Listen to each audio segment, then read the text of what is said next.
Good Mike Work Commentaries and Greg Morgan presents the Winged Eagle Podcast.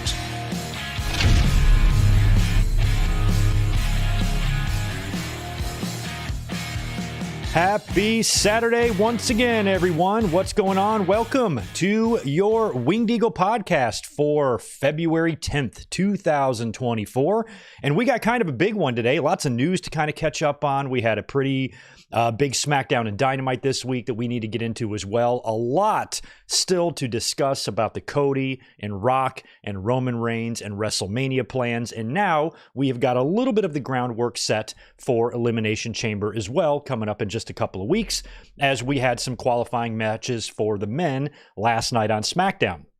So in terms of what's going to be on our menu for Saturday's podcast today, we're going to elaborate more on Cody, Rock, and Roman. We had the big WrestleMania kickoff event in Vegas on Thursday, which I uploaded an hour-long review of yesterday. So if you haven't checked out my review of the WrestleMania kickoff presser in Vegas, I did a whole rundown, about an hour long, posted it on YouTube yesterday, if you want to hear some of my thoughts on that. But we're going to elaborate a little bit more on that, since it does appear that The Rock is a heel now. I still can't get over that visual of The Rock and Roman Reigns leaving together, with The Rock leading the way and Roman following behind him. I just cannot get over how surreal that looked and how cool it looked and how optimistic I now suddenly am for WrestleMania to see that WWE might be going in a really, really fun direction with The Rock. How long will it last? We talked a lot about that yesterday. We'll talk more about it today.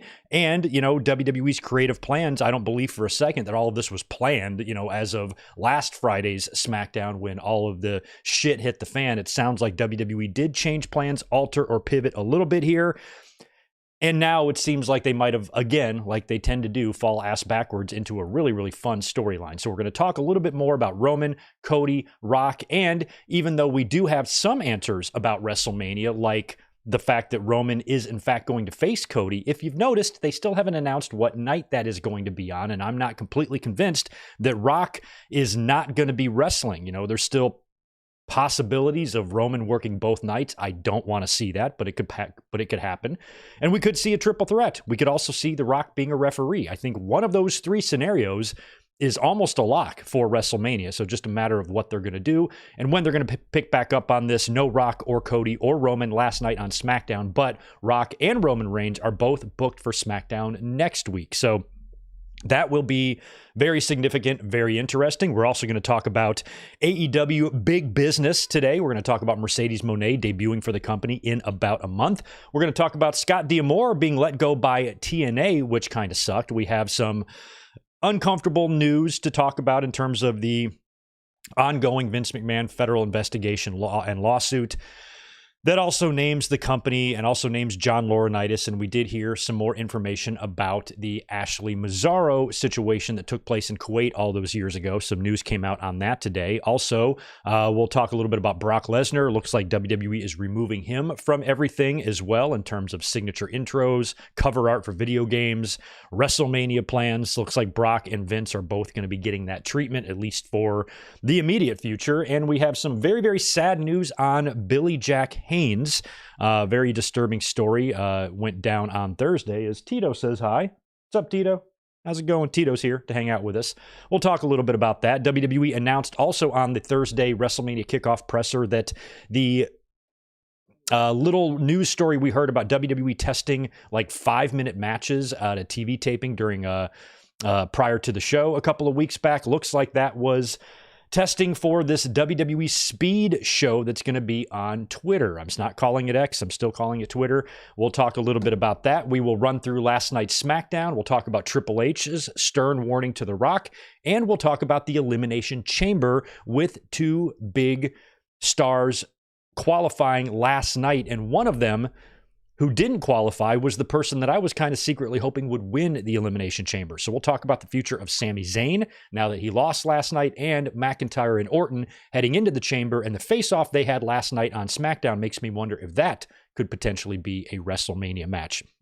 We'll also talk about this past week's Dynamite, which saw Sting and Darby Allin capture the AEW World Tag Team titles, and we had our main event for Revolution set, or I guess I should say the title match for Revolution, Joe defending his title in a three-way. That will probably not be the main event, as I'm assuming that's going to go to the Bucks and Sting and Darby Allin. We'll talk a little bit about Dynamite and of course Tony Khan's big announcement for AEW Big Business coming up on March 13th in Boston. Boston spelled with two S's with dollar signs in them. I think we know what that's referencing. So Mercedes is on her way to TNA, or I'm sorry, on her way to AEW. That's really exciting. And we'll talk about the Revolution card and maybe preview a little bit of tonight's Collision as well. So that's kind of what is on our menu for today. Normally we are here on Sundays to do classic pay-per-view watch-alongs, but tomorrow is Super Bowl. So no watch-along tomorrow, obviously. I will be hanging out with the family watching the Super Bowl. But next Sunday, 1 week from tomorrow, we will start picking up our WrestleMania watch-alongs, and I think we're going to start with a pretty good one next week. We got to do some bad ones this year. We got to do our 11s and our 9s and our 2s, but I also want to do WrestleMania 24, might want to do a 23 or a 22, one of those shows. So it's going to be a fun mixture this week that we will, or I'm sorry, this year that we will pick back up 1 week from tomorrow, as we will likely watch a fun WrestleMania before we start getting into some of those bad ones for the WrestleMania season. Also, WrestleMania season on the channel is going to be fun. I got a big month of March planned for a lot of special episodes, and I've currently locked down 3 awesome collaborations that you guys are going to see on the channel. I think I'm going to do a total of 5. Currently have 3 confirmed, and there's some pretty big names in the community, so stay tuned for that. It's going to be a fun Mania month here on the channel. Looking forward to it. So hope you guys are having a great day. I'm going to cruise over here to the chat real quick, say hello to everybody who is here, and then we will start getting into our discussions and our topics and our news today. How are you guys doing? Happy weekend to you. Let me shout out some of these channel members. We got Tatanani in here. We got Zane G. We have Isaac as well. MJ Parker. Michael Johan. Welcome to the chat as well. Always good to see fresh channel members in here. We have Alan Carter. We have Brandon McNeil. We have Who Cyril. All right, another new channel member, it looks like. We have Zane G dropping in $5 in the chat for us. Thank you, dude. 21 year anniversary of the death of Mr. Perfect.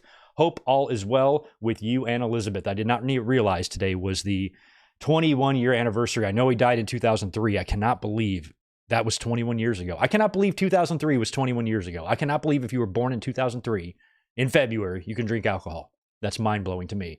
Mr. Perfect, one of my all-time favorites, was gutted by his death, and 2003 was one of the worst years. If my memory serves, in 2003, we lost Mr. Perfect, Miss Elizabeth, Stu Hart, Hawk. I think Hawk, no, maybe not. Hawk didn't die. It was Miss Elizabeth, Stu Hart, Mr. Perfect, Crash Holly. Shit, maybe, no, I don't think Hawk died in 2003, because I think the LOD did a match on Raw in 2003. I don't recall when he passed away, but 2003, from what I remember, was a bad year for deaths. I might be missing a couple there as well. Also good to see Shane and Dylan. What's up, man? As well as Ben Espinoza is here. We have Jay Lambo, Bonkers LFC. We got T85. Good to see William Cullen. We have OTS Tribal Queen. Mike Rouse is here as well. We got JL, Sonic Plays, Ajax, and my friend Jimmy Anderson all the way from Sweden. What's up, everyone?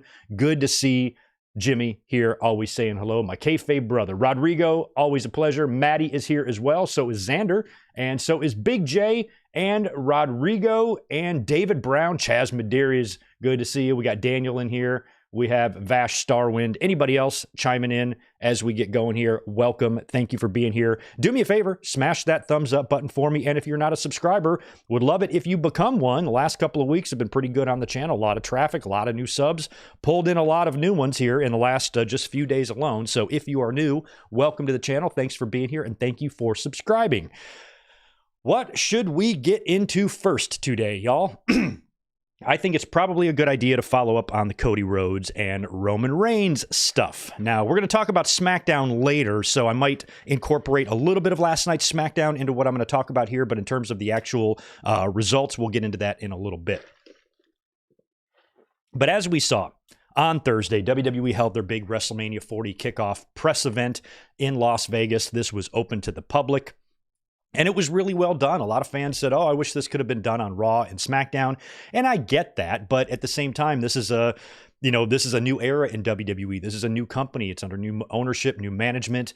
They are under the same umbrella as the top MMA company. This is the type of stuff that, that had a very MMA weigh-in type of feel to it. And I honestly didn't mind it, to be honest. I don't mind if they shoot an angle at something like this. It's different. We've had 30 plus years of them doing this shit on Raw and SmackDown. So changing it up a little bit, at least for the big shows, maybe like the Crown Jewels and the WrestleManias, I personally don't have much of an issue with that. As long as they still do great stuff on Raw and SmackDown. If they want to hold a big event here in Vegas in a big media market on Super Bowl weekend to get a lot of eyeballs and attention, onto what they're setting up for WrestleMania, I don't really think that's a bad thing. So I didn't really have an issue with when it was held, how it was held, where it was held, that type of thing. As long as these don't get stupid or boring, I really don't have any much of an issue with it. And I thought it all looked really good and it was set up very nicely. And of course, during that press event, it culminated with all of the parties involved in the main event coming out. Seth Rollins was out there. Roman Reigns comes out, then chooses The Rock for his opponent since Cody has stepped aside. So now it's going to be Roman's choice, and he gets to choose between Roman and Cody. He gets to choose between Rock and Cody. He chooses The Rock. Then out comes The Rock, shows the family tree. Seems like him and Roman are going to have like this match of respect, where at first it was looking like Roman was looking at Rock as a threat to him and his head of the table. And now it seems like even though Roman and Rock are facing each other at WrestleMania, they're kind of standing together. They even do the handshake and whatnot. That brings out Cody. And that's when Cody changes his mind again and says that he chooses Roman Reigns. And that's when Roman gets mad. What are you doing? This is a done deal. You already stepped aside. You have no say in this. And then they talk smack about Dusty. Cody barks back, talking smack about The Rock and Roman Reigns' grandfathers. Rock gets in Cody's face and slaps Cody right across the face. That, of course, brought everybody in for a pull apart, including Seth Rollins, who jumped right into that. Something I kind of forgot to mention in my long review yesterday was Seth Rollins' role in all of this and how it would be really cool if somehow between now and WrestleMania we could get Cody and Seth against Rock and Roman in a tag. That would be super, especially if they tried to get that done at Elimination Chamber. So everybody jumped in, this big pull apart. Rock now is pissed off. He's mad at Cody Rhodes. He gets in Triple H's face as they're leaving the arena, leaving with Roman Reigns. And The Rock now, between that appearance and everything he said on the Pat McAfee show, the Cody crybabies, and all of that stuff, sounds like The Rock has kind of moved into a heel character here. And I love it. That little taste we got of Hollywood Rock back in 2003 wasn't enough. I really like this. I like this a hell of a lot more than Rock's tired ass, lame nursery rhymes in the ring, stick up your ass and shine it, and candy ass and jabronis, and like, how much more of that do we really fucking need at this point? So at least if The Rock is going to be out there entertaining us, he can actually entertain us and do something different and be an asshole, which he kind of is a really good one too. He's good at it. He's good at being an asshole. He can pull it off. And now it's just a matter of trying to figure out like what WWE is actually doing here. We saw last night on SmackDown, which we'll talk about in a minute, Triple H opened the show and issued a warning to The Rock and said, make no mistake about it. I don't care where you sit, what board member you're on, or what board you're on, or what you're doing in your life. There's only one man in charge of the WWE, and you're looking at him. And Cody Rhodes and Roman Reigns is a done deal. They showed the graphic last night on SmackDown, so that match now is happening. They have not confirmed if this match is going to be the Night 2 main event. Of course, we're assuming it will be, but if Roman Reigns is going to be working both nights, which again, in my last 4 podcasts, I have been adamantly against Roman Reigns working both nights. I just don't want it to happen. I'm not saying they're not going to do it. I'm just saying I don't want that. But that's not ruled out yet. We could still get that.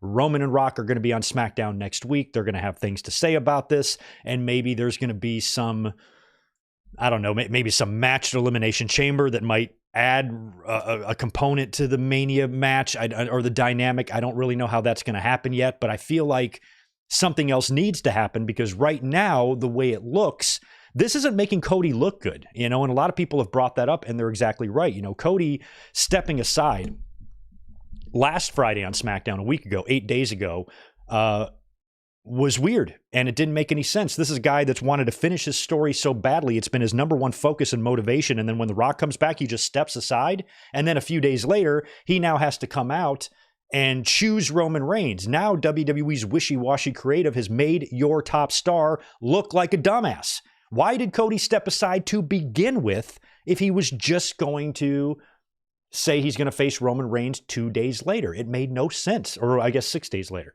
It made no damn sense. So if WWE is going to try to pretend that there was a bigger plan at play here for Cody, they need to do something to explain why he said on SmackDown last week that he's going to come after Roman Reigns, but not at WrestleMania. They purposely had him deliver that line, but not at WrestleMania. Why would Cody say that? Because that's what WWE needs to explain now. If they have to kind of backpedal or pivot or change or alter plans creatively in any way, they now need to rectify that because Cody looks like a fucking fool. And one thing that I mentioned in my review yesterday was that there's a lot of vibes of WrestleMania 14 going on here. A lot of vibes of Austin and Tyson. And if it turns out, I mean, basically one way, I mean, there's probably multiple ways they could do this, but one way I think that they could rectify and make Cody saying he wasn't going to wrestle Roman at WrestleMania make sense. One way for that to make sense is to have Cody and Rock be in cahoots, just like Austin and Tyson were back in 2014. So, basically my theory on this was, they've been telling the story for years with Roman Reigns, all these title defenses. He cannot win on his own. He relies on the bloodline, his goons and his yes men to help him in every single match he has. That's the story they've been telling. Fans are fed up with it. Everybody's fed up with it. Well, let's just say maybe Roman's own family is fed up with it too. The Rock is fed up with it. He doesn't feel like Roman holding on to the title this way and being such I guess a cheater. I'm trying to think of a better word for a cheater, but a guy that has to cheat to win all the time, can't win it on his own.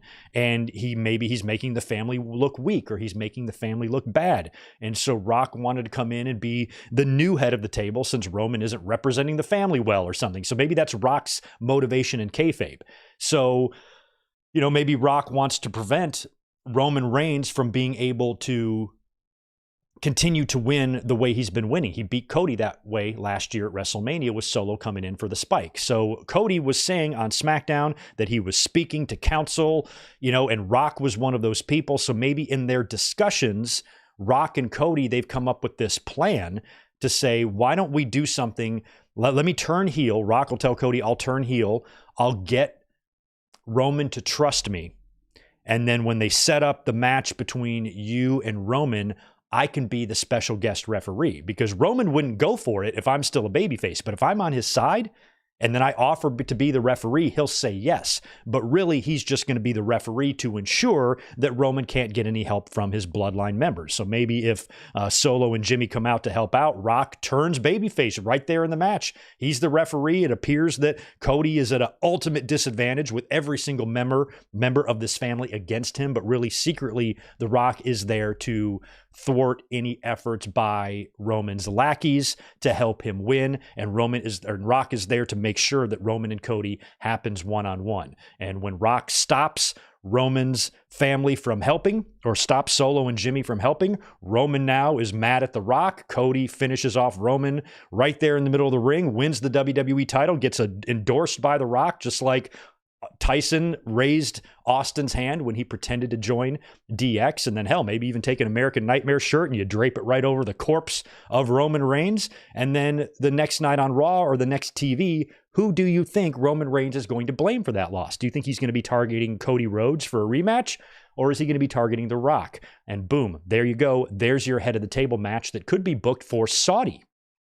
I've been saying that. Wouldn't be surprised if this match happens in Saudi Arabia, with The Rock heading over there as the big TKO ambassador, maybe filling the role that Vince did, because Vince was over there even at the last show. Remember, he was interviewed? Saudi Arabia is WWE's home. It's WWE's home. In his mumbly, spitty, saliva-y voice.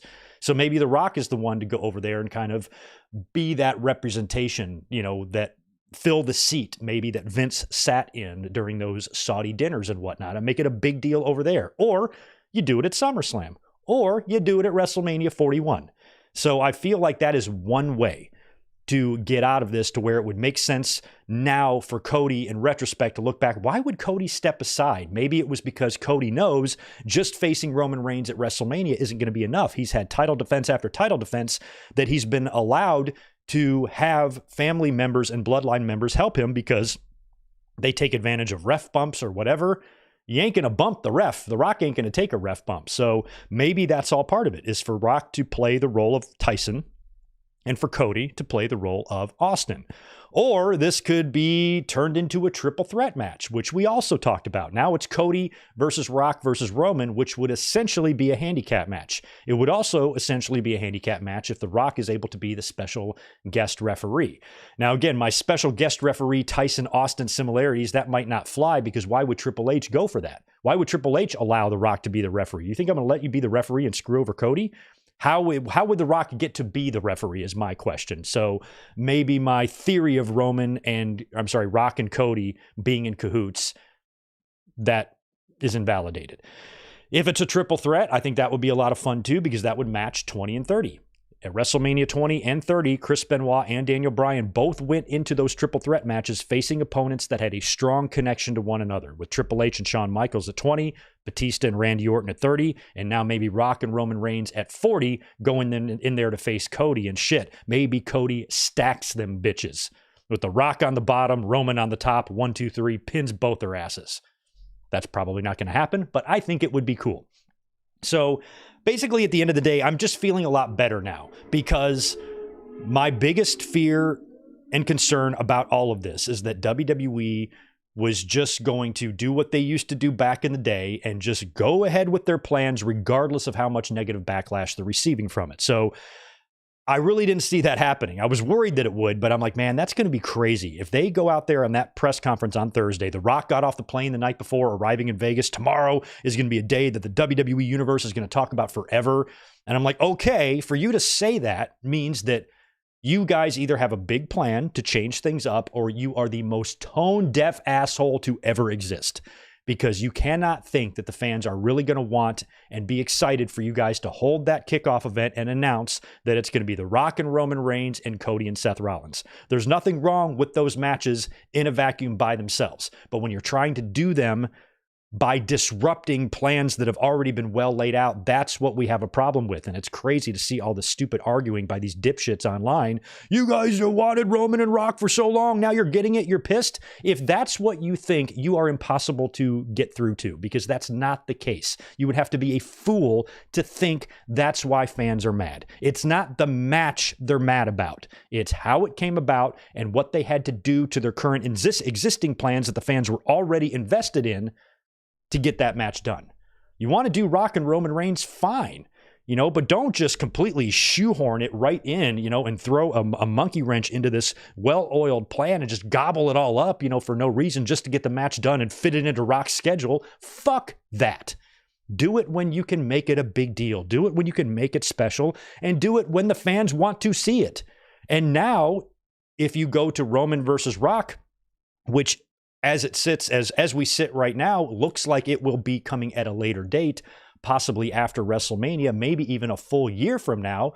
Now I'm all for it. Do whatever you want. Build it for the whole fucking year. Greg is 100% on board with Rock and Roman Reigns if you want to build this stuff starting after WrestleMania. But trying to get it done at this year's WrestleMania was really going to goof a lot of stuff up. And now it looks like we're probably safe with Cody and Roman, but we're not safe with The Rock. We're not out of the woods with him at all yet, because he could still easily be in this match, or he could still have a match. He could maybe work with Cody. Maybe they work something out. Maybe Rock challenges Cody to a match on night one. Maybe it's not Roman who works both nights. Maybe it's Cody. Everybody's been talking about Roman working both nights. Roman could work both nights. Why can't Cody work both nights? Why not Cody versus The Rock on night one? If Cody beats him, then the match stays, Cody versus Roman, and if Rock beats Cody, it's a triple threat. Something like that could also work. And then Cody beats them both. and gets smashed over, beating Rock on night 1 and Roman on night 2. I'd much prefer Cody working both nights than Roman, to be honest. I don't really need to see anybody working 2 nights at all, but a lot of fans have that on their radar. They are convinced that there's going to be some double duty for Roman, and I would rather see double duty for Cody. And with The Rock too, you got to wonder about his age. He comes off the top rope or something and Sid's his leg, the way Sid did, or blows out a quad the way Vince did, or Nash or anybody else that's, just a little older, or Shane last year. Remember Shane leapfrog, landed, boom, quad blown out. So I don't even know what we could get out of The Rock. That was my big argument for against Rock and Roman Reigns. I said, if WWE delivers a tremendous WrestleMania night 1 and night 2, both of these nights are just packed with banger after banger, title changes and dramatic moments and 5-star matches. And then the very last thing you're going to see at the end of that great weekend is The Rock trying to stumble his way through a fucking match at age 51 when he was winded from just cutting a promo a couple of weeks ago.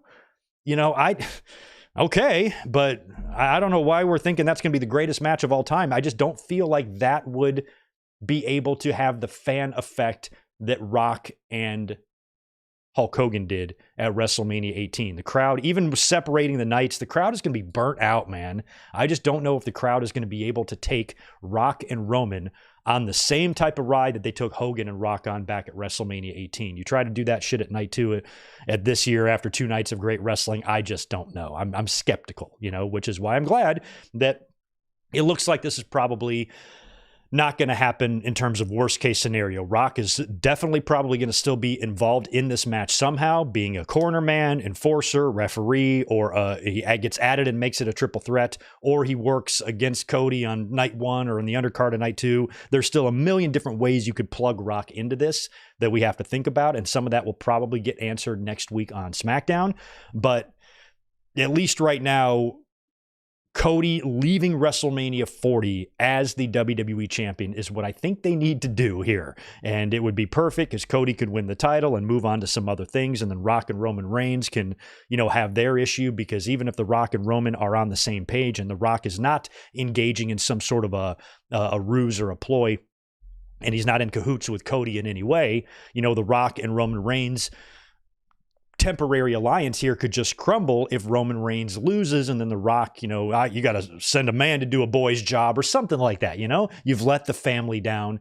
I'm the new tribal chief now. I'm the head of the table. I'm going to go take down Cody. And then maybe you get Cody and Rock at Crown Jewel or something like that. I'd be fine with that as well. If Cody wins the WWE title from Roman Reigns, as we're expecting him to, does that mean Cody is on SmackDown, or does that mean the title is on Raw? How does that work? If another person wins another brand's belt, does the star switch brands or does the belt switch brands? Because a lot of people said, and I've been saying, Cody's going to be on Raw. Well, maybe not. Maybe the WWE title is just on, Cody's going to be on SmackDown, excuse me.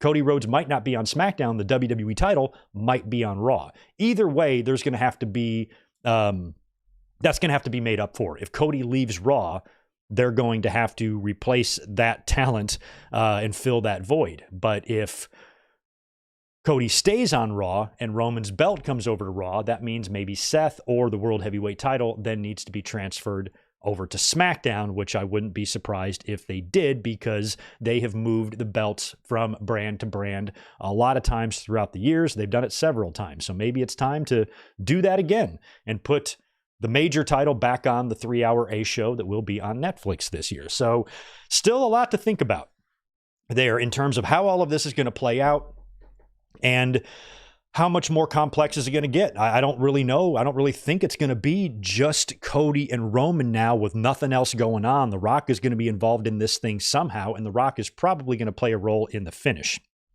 But either way, I'm happy regardless of how this came to be, because we've heard various reports. Meltzer's trying to play this off. Some people are even trying to act like this was WWE's plan all along, and the fans got worked. We got worked.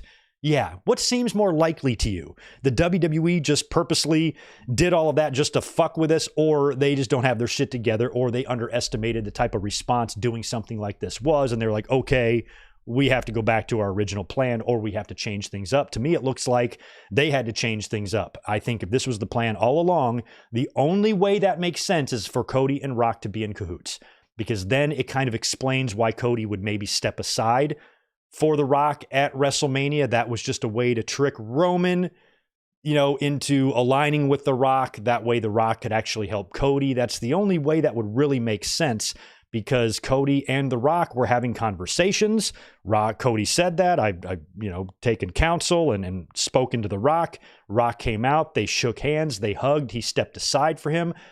Everything is all happy. Rock and Cody are cool until you get to the press conference, and then all of a sudden, he's getting slapped by The Rock. So something drastically changed there, and it was definitely in WWE creative. So a lot of these fans that are, oh, you dumb marks got worked. I don't even know how to respond to that. It's so stupid. So no, that's not what happened. But I think that there is a lot that we don't know about how and why WWE made this decision that they did originally, why they would even consider fucking up their WrestleMania plans they've worked so hard, for a year to make and screw all those up to begin with, just for Rock. But now that the fans made a stink, they were very loud about it. Some were obnoxious about it with the death threats and wishing harm and ill will and that type of stuff. That's pathetic and embarrassing, and there's no place for it. And they deserved everything The Rock said to them on the Pat McAfee show. But for the rest of the fans, the normal people like us, it's not against The Rock. Rock and Roman Reigns are two of my favorites ever. They always will be. But I just did not like the way that match was coming about this year, because it was screwing up a lot of stuff that I was really interested in seeing play out. And that was where the source of my frustration and disappointment came, and the source of frustration and disappointment from a lot of normal people out there. You got a camp out there, a pathetic camp on Twitter that is just, they don't believe this. It's just more fun to them to troll people. But you've got this camp out there that are still insisting that Rock and Roman Reigns should happen this year, and WWE pivoting back to Cody was a bad look for the company. No, Junior. What was a bad look for the company was them doing this shit to begin with. Rock coming in and being a part of WrestleMania, great. But the way they set that up a week ago on SmackDown was a really, really bad fumble and huge mistake in my mind that WWE now is finding themselves in a position to have to rectify. So I don't believe for a second that I was worked, and I don't believe for a second that Rock and Roman Reigns is the best match to do this year. It is not. It is not. Rock and Roman Reigns is a great match to do. I'm all for it. But WrestleMania 40 is not the place for this one. Unless you were telling the story all year. If they were planting seeds and hinting to us all year long, ever since last year's Royal Rumble, that we were going to get some head of the table match, great. Then just don't have Cody win the Rumble, or don't have Cody have the face-off with Roman. Don't have Cody talk about his story and really, really make that a focal point of his character and his intentions in WWE. Don't do any of that. Tell your story with The Rock and Roman Reigns if that's the match you're going to do. But they told a different story all the year, and then at the very last minute, they're like, psych, you're getting this. And then the fans are thinking that and the assholes on social media are thinking we're the ones that are being irrational here, or we're the ones that are getting upset for no reason. Like, that's ludicrous. This whole thing was a complete fucking mess. And I'm happy now that it appears that it's starting to come together and perhaps get rectified. So that's good news. So let me know what you guys think about WrestleMania, how The Rock is going to factor into this, if Cody is in fact going to finish his story and win the WWE title from Roman Reigns. How's that going to happen? Is it going to be in the form of a triple threat? Is it going to be in the form of The Rock being a referee? Is it going to be in the form of Cody working 2 nights or Roman Reigns working 2 nights? There's literally like 15 different things they could do here. I don't really give a shit what they do, as long as Night 2 ends with the American Nightmare winning the championship. That's what they need to do. So that's what I'm hoping they do. So we shall see. We shall see. But it's been a fun week talking about the Roman and Rock and Cody stuff, because I like uncertainty. I don't like confusion and disarray and chaos, but I do like uncertainty. And one thing I will credit WWE with is that they did not just go through with the plans that we thought they were going to do. They didn't, on Thursday, they didn't just announce Roman, Rock, Cody, Seth, because that would have been a disappointment. They've now turned Rock heel, had him slap Cody. Rock now leaves with Roman Reigns, which is completely fucking mind-blowing. Rock is kind of a heel now. He seems to be accepting the boos. The fans are booing him. He even put up the big family tree. They booed that. So Rock's kind of a heel now. And that's why I'm not sure how long this is going to last. Rock is also on the TK board. He's a big part of, he's the face of that, brand now. He's going to be used, for publicity purposes as well. And with WWE, their lawsuit right now with Vince and that whole thing that's really, really ugly and is not even close to being over. It's barely even started yet. And we haven't even been able to scratch the surface of the consequences and the repercussions that are going to follow from that and what might be going on inside of WWE. And the more nasty information that we get as more details come out, more women come forward, charges filed on Vince, and all of this ugliness that is going to be associated with WWE right now, you do have to wonder how long they want to have another, kind of evil authority figure running around this company. So the Rock thing might just have to be temporary. And it might be time for WWE to go in an ultra wholesome direction just for a little bit, much like they did with Chris Benoit in 2007, changing to TV PG, ending the blood, giving John Cena a more fruity, pebblish character instead of an edgy one, just to give themselves a more wholesome reputation. And that might be something they have to do this year. I pitched the idea of Sami Zayn winning the title on night 1 and Cody winning the title on night 2. Sami Zayn did not even qualify for the Chamber, so, at least right now he's not in the mix. But I thought maybe having Sami get his moment, or maybe being screwed by Priest only to get his moment later on this year, would be great. And Cody winning the title at WrestleMania and having a babyface Rock holding his hand and endorsing him. That's why I think Rock kind of turning back into a face at WrestleMania is a real possibility, because, if the Rock is able to, or maybe the Rock struggles with himself. Maybe the Rock is, maybe it's a personal struggle. Maybe he's not in cahoots with Cody. Maybe he really is a heel. But then when he's in the match, refereeing the match, or if he's at ringside or whatever, and he's watching it and he's seeing the way it's unfolding, maybe his conscience gets to him. Maybe he's like, I can't stand by and let this happen again. And he jumps in and he saves Cody from a Samoan spike or whatever. And Cody winds up winning. And then The Rock raises his hand and endorses him. And Cody has the big celebration with The Rock's stamp of approval. That would be a pretty wholesome way to end WrestleMania 40, if you ask me. And then, of course, Roman and Rock can now set their plan in motion. And now I'm all for the head of the table match. Do it. Do it whenever you want. Crown Jewel, SummerSlam, WrestleMania 41, WrestleMania 51. Do it. Don't care. Just don't do it at WrestleMania 40. That's all I ask. And I don't think I'm really being unreasonable in that request. Do you? I don't. Interesting news coming out of TNA this week. TNA president Scott D'Amore was inexplicably let go by TNA.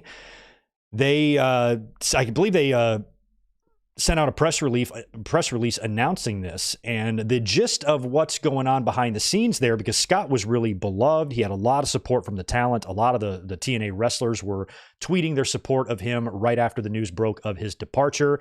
And apparently, he had even approached Anthem to buy TNA. He got some investors together, got a letter from a bank and the whole thing, and approached them to just buy the company outright, but was declined. And I guess there might have been some internal disagreements about how TNA should be run. I don't know if that's a financial side of things, business side of things, creative side of things, or whatever, but the difference of opinion was enough to make Anthem Media and TNA decide to just let Scott D'Amore go. Now, like I said, he had a lot of support from the talent. A lot of people have a lot of good things to say about him. Nick Hausman's got something bad on him. He called him a fucking asshole or something. So whatever the negative stories are out there about Scott D'Amore, I don't know them. I don't know what they are. All I know is a shitload of wrestlers were tweeting out and showing their support for the guy and didn't appear to be too pleased with this news, especially now that the new TNA president is going to be somebody who doesn't have any pro wrestling experience, and that's bad. So hopefully TNA has been doing pretty good, and hopefully this move will not hurt them very much, but you would think it's in the very least going to hurt them in the short term. What could the future of Scott D'Amore be? I have no idea. It just depends on what he wants to do. I have no idea what his business or personal or career goals are. If he is approaching Anthem to buy a wrestling promotion, maybe this is a guy that wants to start his own promotion. I don't know. If not, I think he would be an asset to either company. WWE or AEW. I think maybe he would be more of an asset to AEW. I know Tony Khan is the lead booker there. I know Tony Khan. I don't even know who's in Tony Khan's inner circle. With Vince, he had the Bruces and the Pats and the Cornettes and, and the Russos and then the people surrounding him, throughout the years, creative team and whatnot. I don't know who's in Tony Khan's little circle there. And I know Tony Khan wears the lead booker hat and likes to book the shows, but I don't think getting some outside input would really hurt things either. And I think Tony Khan could use a lot of help in that regard. And I think if Scott D'Amore was brought in to sit at that round table of creative, I think he would be able to offer helpful input to a company like AEW and a booker who only has 5 years experience as of today in Tony Khan and is really booking everything. Now, AEW has made some clear improvements just in the last few months alone, cleaning up a lot of the issues that some of us were having with their product. They've done a really good job, if you've been paying attention, of fixing a lot of that stuff. But Tony Khan still, I think, needs a little bit better of a support system around him creatively. So if Scott D'Amore came in and was just there, to be a person to talk to or receive input from or get advice from or bend the ear of or whatever, I think he could contribute. And hopefully that could be an option for him. WWE, I'm sure, would bring him in. They're already kind of working with TNA as it is.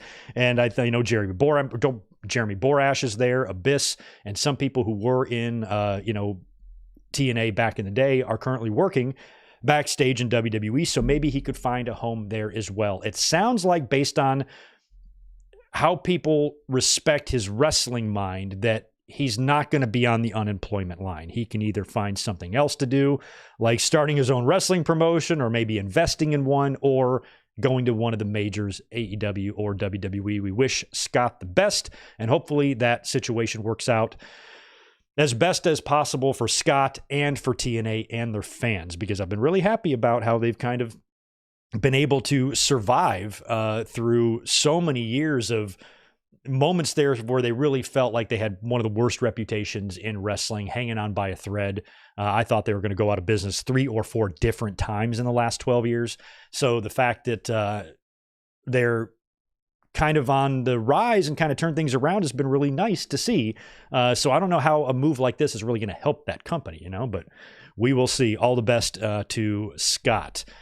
We've got some more ugly news on the WWE side of things. Of course, WWE still embroiled in this big lawsuit that names Vince McMahon, John Laurinaitis, and the company, and alleges that there was a lot of inappropriate sexual abuse allegations. And of course, Janelle Grant's 67-page lawsuit. You read through that, and it really paints a pretty vulgar picture of what a monster Vince McMahon truly was, and how many women we're going to hear similar stories from in the future. And Vince McMahon is likely going to be criminally charged at some point. I cannot see how he's going to avoid this based on the information that we know about already, much less what the authorities found in their search warrant. They have Vince's phone. They searched his house. They've got incriminating evidence out the ass, I would assume, in building this case here, and it's going to be ugly. And one of the things that have been brought up since the Vince McMahon lawsuit news started, a lot of people have been referencing the Ashley Mazzaro story from back in 2006, where apparently she was sexually assaulted by a military doctor during a tour in Kuwait. I think it was back in 2007, actually, is when this happened. And she had always claimed that she told WWE about it, and Vince McMahon and John Laurinaitis told her to keep it quiet because that could hurt their relationship with the U.S. military. And of course, back in 2019, Ashley Mazzaro took her own life. Now, she battled depression. You would assume that this incident that took place in 2007 had a monumental effect on her life and her mental health. And it's really, really fucked up when you read this and you hear about it. And WWE has always denied it. The lawyer representing John Laurinaitis said that WWE management was aware of the allegations, made by Ashley Mazzaro, despite what the company claimed. And that was what came out, this week. And of course, John Laurinaitis is trying to throw Vince McMahon under the bus. John Laurinaitis is trying to make it sound like he was the victim and Vince McMahon also victimized him. I think we know better. John Laurinaitis, you are full of fucking shit. Are you kidding me? You're a victim. Fuck off. You are no victim. And you are not dynamic. You're just a douche. You're a dynamic douche. That's what you are. So anyway, in an affidavit released by Ashley Mazzaro's lawyer the day after her death in 2019, it was alleged that she was drugged and raped by someone representing themselves as a U.S. Army doctor. And this assault took place back in 2007 when Mazzaro was doing a public relations tour of military bases in Kuwait. Mazzaro's affidavit also says that Vince McMahon and Laurinaitis told her not to talk about the incident in order to preserve WWE's relationship with the military. WWE, a few days after her death, released a statement. WWE released a statement a few days after the affidavit was released, stating that they were never informed of the alleged assault, and that if they had been, they would have reported it immediately to the base commander. So WWE kind of denied this outright. However, Edward Brennan, who is the lawyer currently representing John Laurinaitis, recently spoke to Vice regarding this matter. And he said that WWE management was aware of Mazzaro's claims, although he objected to calling the situation like a cover-up. And here's what he said to Vice, and I quote, "Any allegations that Mr. Laurinaitis helped to cover up an alleged rape is an outright lie," Brennan told Vice. "Johnny, like most upper-level management, at some time became aware of the allegations and ensured all proper WWE protocols were followed, including privacy for the alleged victim. We object to the use of the term cover-up, as no such plan or plot ever took place to hide or assist in the alleged rape." So according to Mr. Brennan, John Laurinaitis' lawyer, Laurinaitis said that WWE was informed about the incident. So right after Mazzaro's death in 2019, WWE claimed they were never informed. Now Laurinaitis is saying that they were. Shit, I don't know. This might be part of his defense to help to paint Vince McMahon look like the bad guy. Laurinaitis is like, no, she told us, and then they decided not to do anything. Vince decided not to do anything. So who knows? John Laurinaitis could be using the death of Ashley Mazzaro as a way to help his case and to paint Vince McMahon as the real criminal and villain here and paint himself as a victim. And I think that's fucking gross. So I really have a hard time believing that Ashley Mazzaro would make up a story like that, about the Kuwait stuff.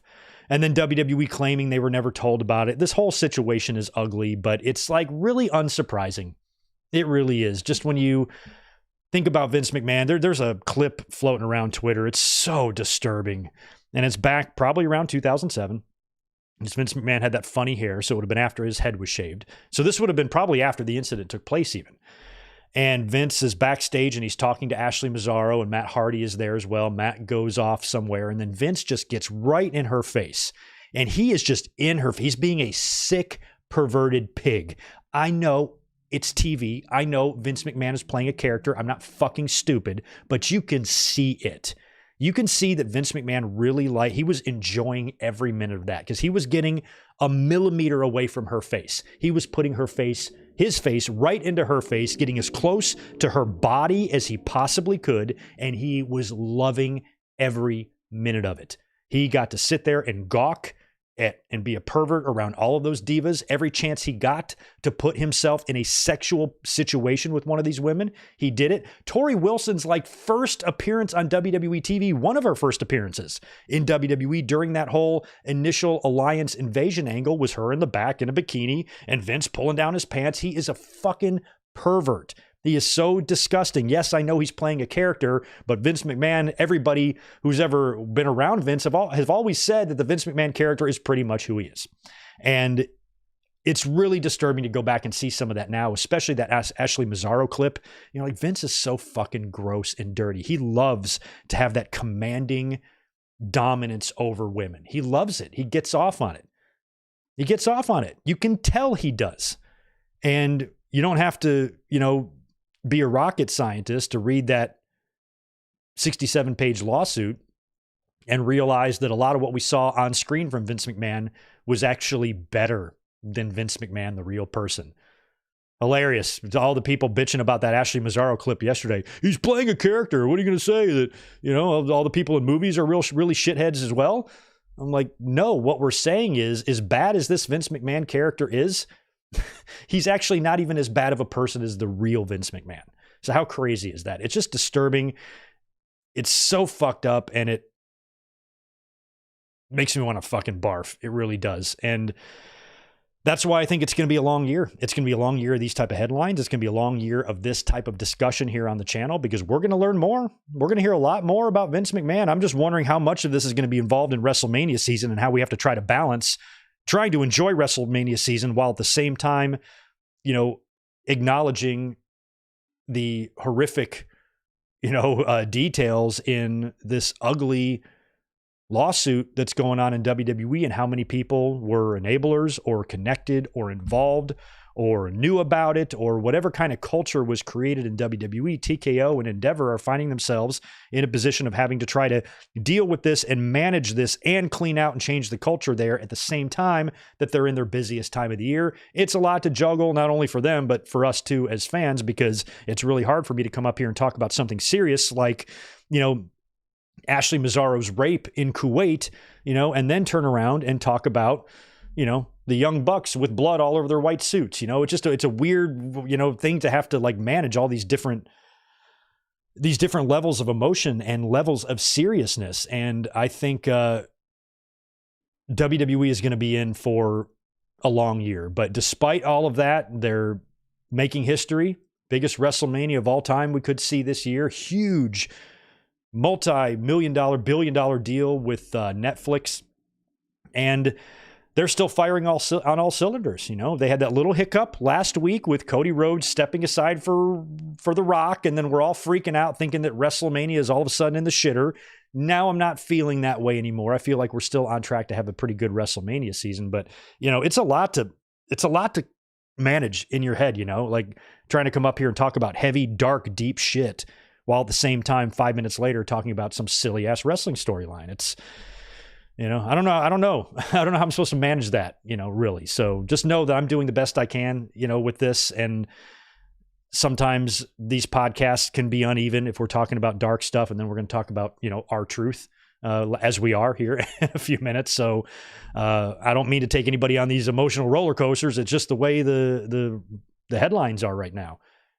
It's just, the news has just been crazy. What a news cycle we've had just this year alone. And these are things we've said for the last 2 years. I feel like for the last about 3 years now, we've had some mind-boggling headlines. CM Punk coming back, Cody leaving, Jade leaving, Vince coming back, Vince leaving again, lawsuits, Punk returning to WWE, brawl in, brawl out. Where does it end? It doesn't end here, because Brock Lesnar is also kind of named or implemented in that lawsuit, and WWE has removed him. They removed him from the cover art for the WWE 2K24 40 Years of WrestleMania video game, I think, right? And he was also taken out of the signature intro, replaced by LA Knight. I also think Vince McMahon has been taken out of the signature intro. So that's a huge shame. That's a huge loss there in Brock. I was loving babyface Brock. Even heel Brock with his lumberjack look, I liked. This version of Brock has been the most fun I've ever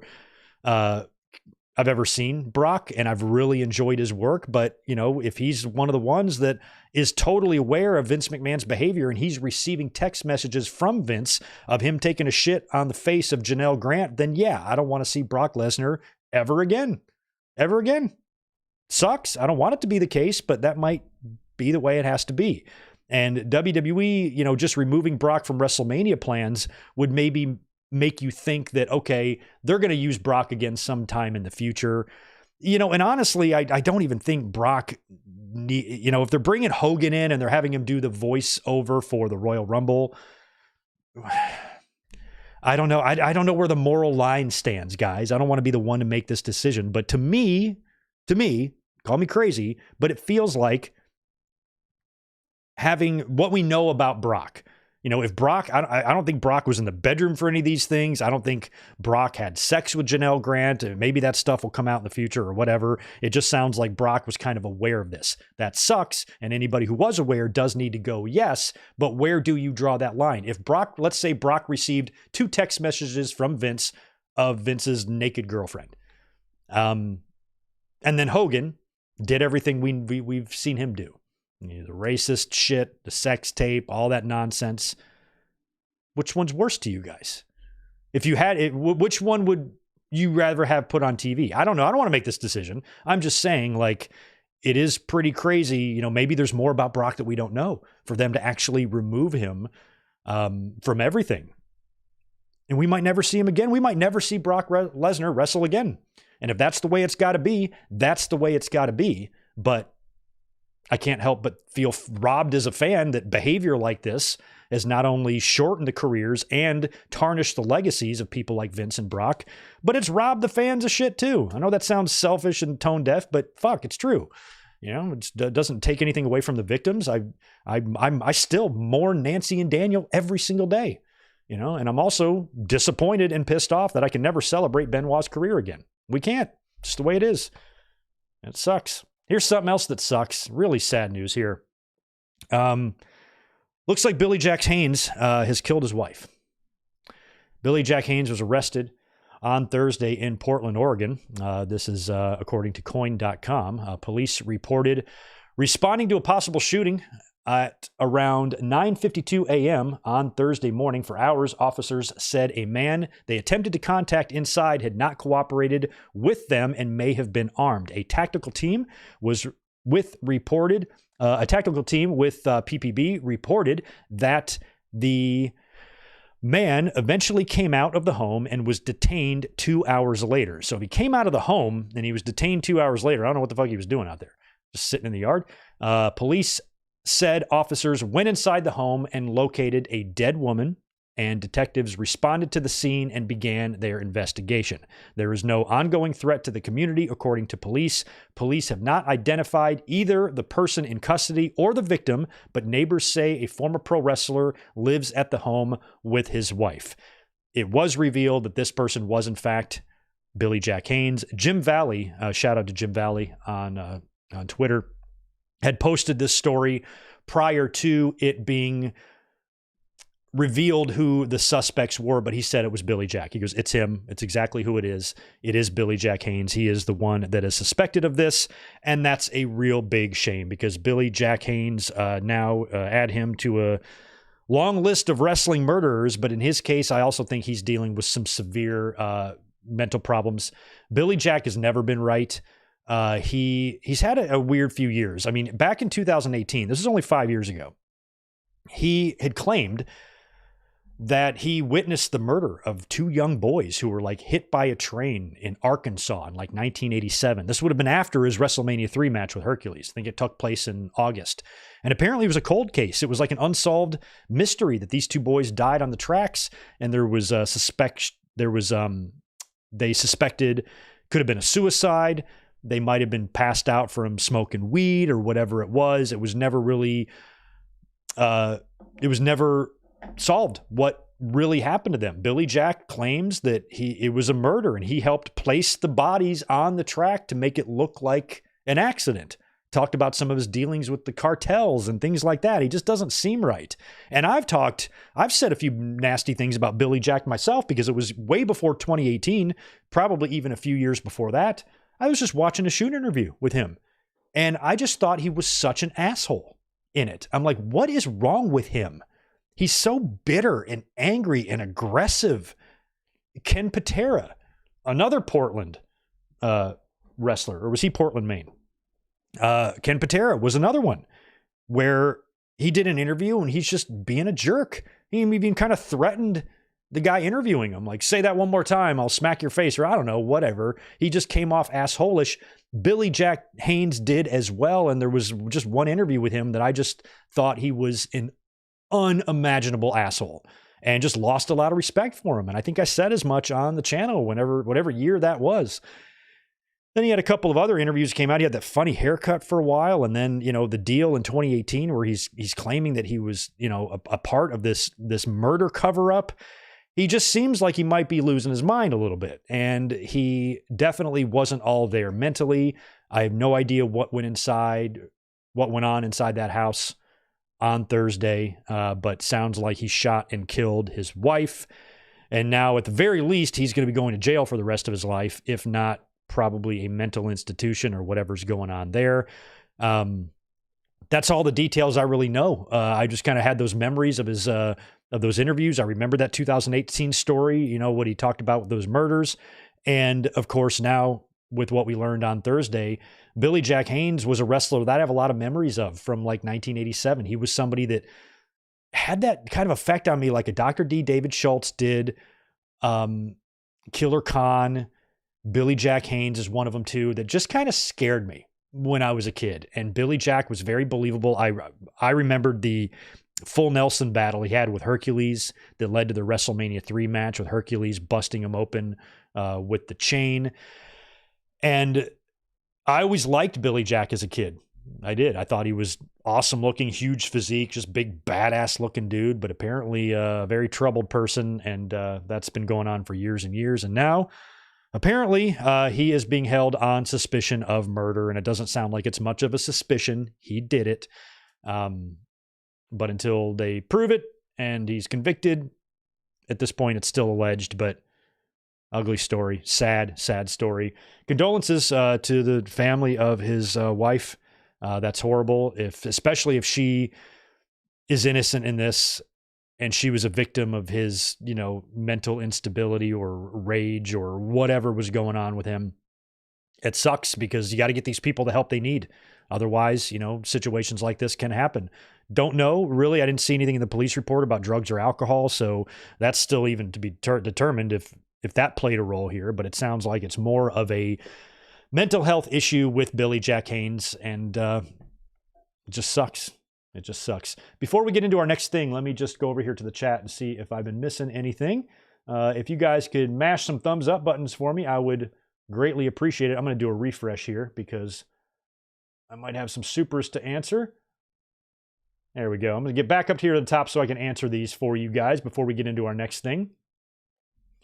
And I'm going to start with Michael here in a minute. So after I bust out these super chats, we'll get into SmackDown. Oh, before we do that, before we do the super chats and before we do SmackDown, let me mention this too. On Thursday, during that big WrestleMania kickoff show in Vegas, WWE announced that they are going to be launching a weekly video series on X called WWE Speed. You hit that? WWE Speed on X. They're also partnering with Facebook. It's going to be called WWE Meth. You can find that on Facebook. WWE Smack on TikTok. TikTok Smack. It's going to be good stuff. So WWE Speed coming to X. This answers the question of WWE doing those timed matches prior to like a SmackDown taping or a Raw taping a few weeks ago. Fans had reported in from the live crowd that they seem to be testing something. They've got quick matches with a timer on the screen and all of that. And it sounds like that is what they're going to be doing here on X.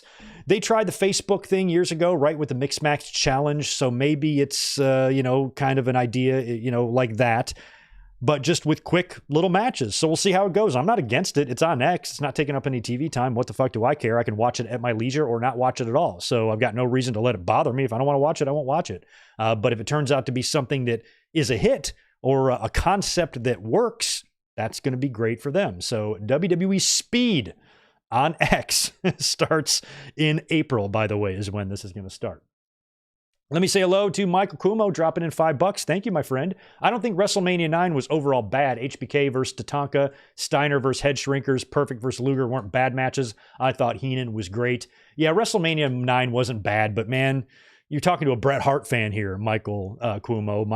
Bret Hart's my favorite wrestler of all time. So if Bret Hart is your favorite wrestler of all time, most of us aren't going to like WrestleMania 9. And some of the matches were just a little weird too. It was a very windy day in Vegas that day. So I feel like it might have been hard for the talent to really just get moving. The atmosphere's different. It's windy out there. Remember Lex Luger's fireworks were going all sideways on the mirrors and stuff. It felt like just a weird environment to wrestle in, being out there outside in the middle of the desert. So it was just a weird WrestleMania for me. But those matches were good, especially Steiner's and Head Shrinkers. I think that match might have opened or something, or maybe it was second, whatever it was. I did like that as well. It's just one of the manias that I don't love, but we're probably going to be watching that one this year.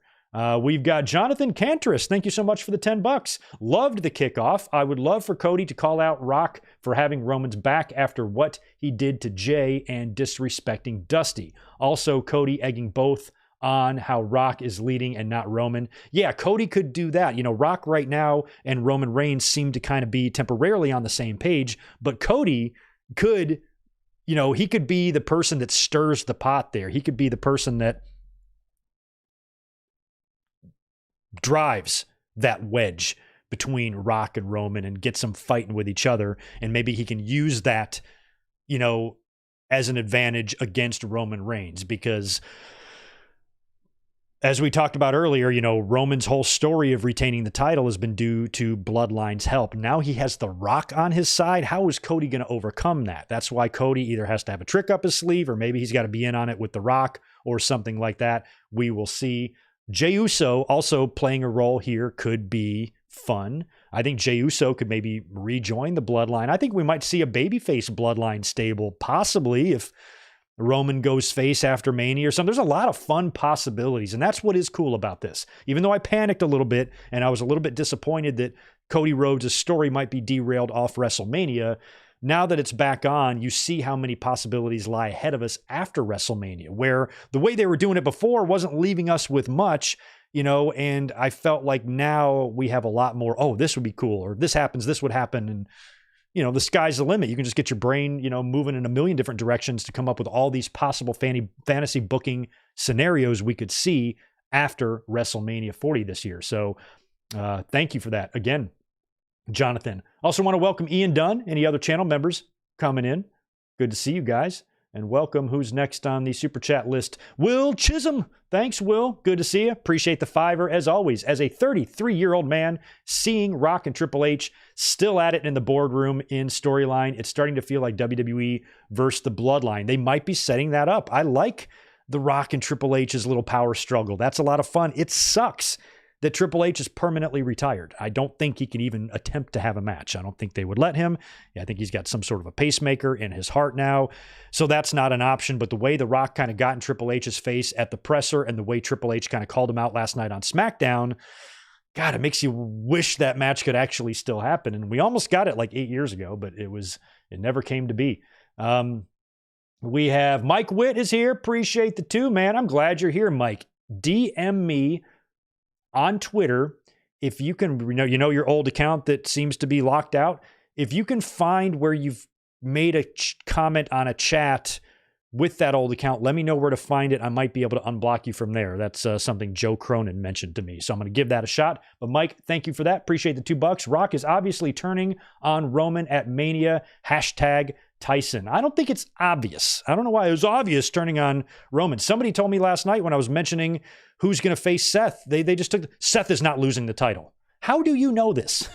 What is with fan? Seth is not losing the title. I'm like, okay, what the fuck is wrong with, why do people always want to be right? Anyway, I don't think it's obvious at all, Mike, but I do think it's possible. It's not obvious. It's possible. And right now, Rock turning on Roman is what makes the most sense for the storyline, because you got to figure out a way to make Cody not look dumb. And he looks dumb the way he stepped aside and then changed his mind again. So you have to make that make sense. One way to do that is what Mike is saying. Having Rock turn on Roman at Mania, whether it's Rock having a change of heart, but that wouldn't really make sense for Cody. I think Rock and Cody have to be in cahoots, because otherwise Cody telling Roman Reigns, I'm not facing you at WrestleMania, Cody has to explain that.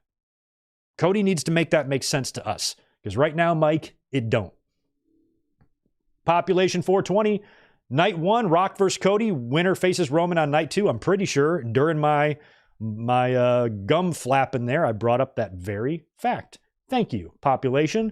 18 months. I did add a few more names down to the ticker there. I'm trying to include everybody who's been a channel member for over a year. I think I have everybody in there, but if you have been a channel member for longer than a year and you don't see your name down there, make sure you tell me and I will add you. But I think I got everybody. Let me see who is next there. Rodrigo, good to see you, bro. Thanks for the 2. Maybe the Bella Twins are mad at Laurinaitis. Maybe they are. There's so many just extensions of this. Think about how everybody surrounded with these 2 jackasses must feel. Vince has like 6 or 7 grandkids, that some of them are young. They have to know this about their grandfather now. Shane and Stephanie got to be feeling awkward as hell. Linda is still married to this son of a bitch, which is even crazier. And on the Laurinaitis side of things, his wife was battling cancer. The Bella's mother, Bryan Danielson is kind of indirectly connected to this as well. And how they must feel about Laurinaitis. Laurinaitis is technically Daniel Bryan's father-in-law, or Bryan Danielson's father-in-law. That's gross, man. Just fucking gross. There's a lot of people that have got to feel gross. I'm just glad. I'm happy that the Bellas, that's not their biological father. That would make it worse. The Bellas have got it easier than Shane and Stephanie and all of their kids.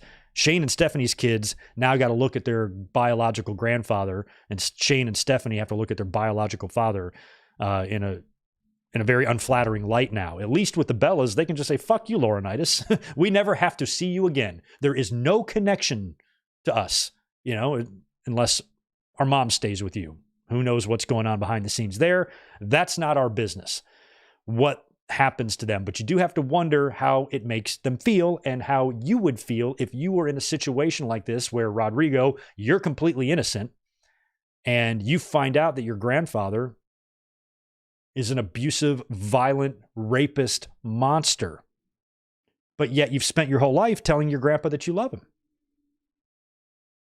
How do you deal with that?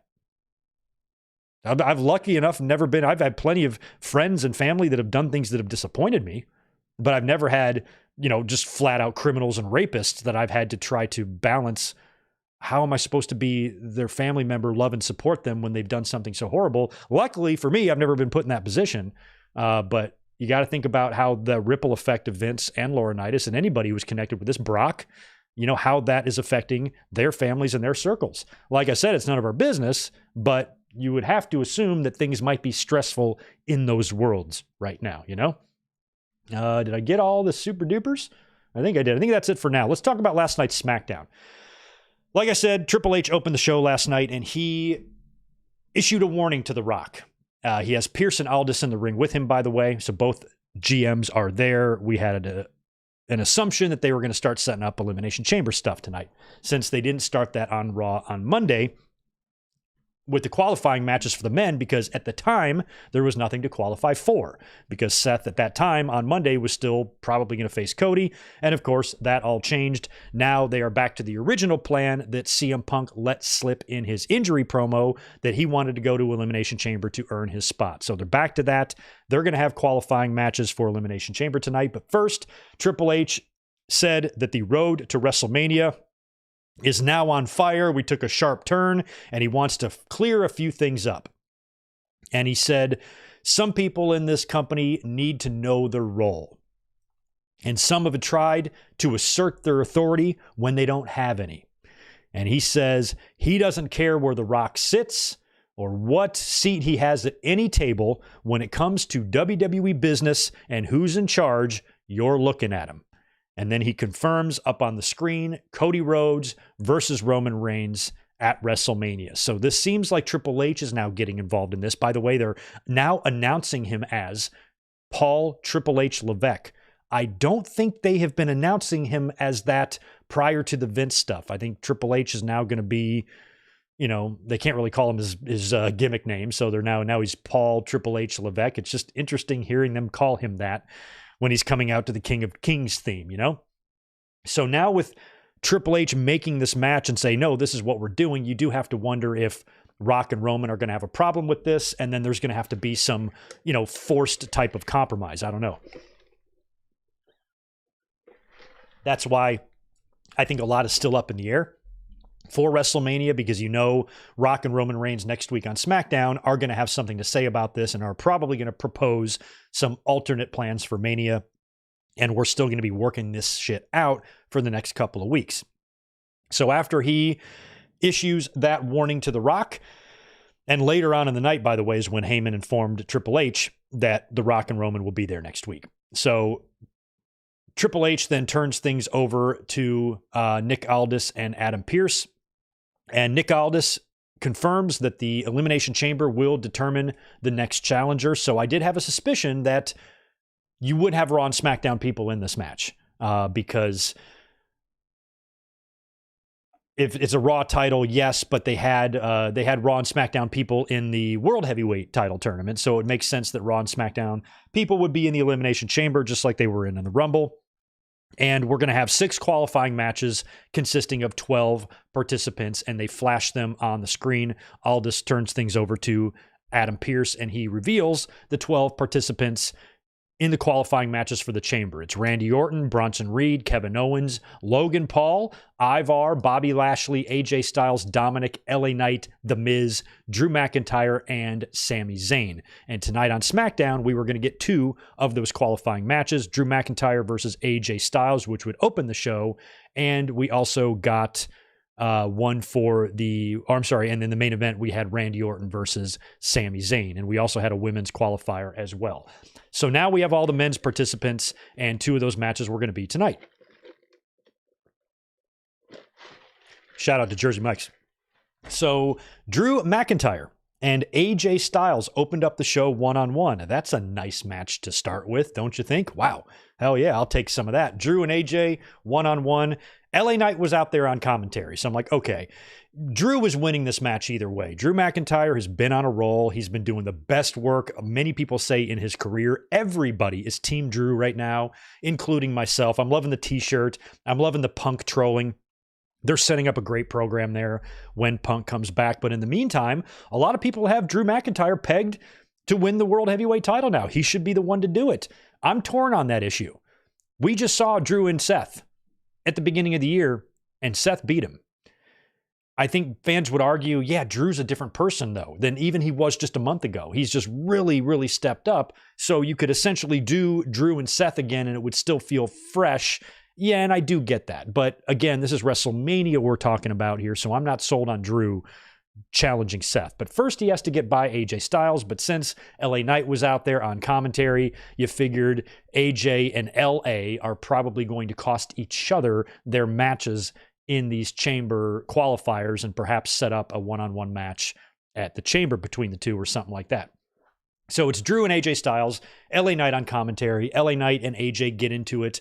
AJ ends up throwing water on him or something, and then Drew shoves AJ Styles into LA Knight and then throws AJ back in the ring. LA Knight now, of course, is mad. So he hops up on the apron and he's distracting the referee while AJ has Drew pinned. So you could see the finish here coming a mile away. AJ was going to get up, yell at the referee for being distracted, and then he's going to eat a Claymore. That's exactly what happened. Claymore to AJ. Drew gets the win, and it kind of protects AJ a little bit since LA Knight definitely played a role in that. So Drew McIntyre is the first person to qualify for the men's Elimination Chamber. I'll talk more about Drew in a minute. We had a qualifying match for the women as well. Of course, we saw Becky Lynch qualify on Raw. And one thing I mentioned in my WrestleMania kickoff review yesterday that I don't like is that we know it's going to be Rhea Ripley and Becky Lynch at WrestleMania.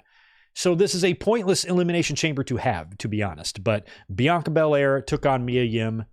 Loved this match. I would love to see Michin get a push or something. This is one of the best matches, TV matches I've seen her have, and she does some wild shit, man. She's already had some good ones. This girl's a veteran. I like her a lot. I feel like she should be a little bit higher up on the totem pole than she is, but there was no way she was going to beat Bianca Belair here. She did not.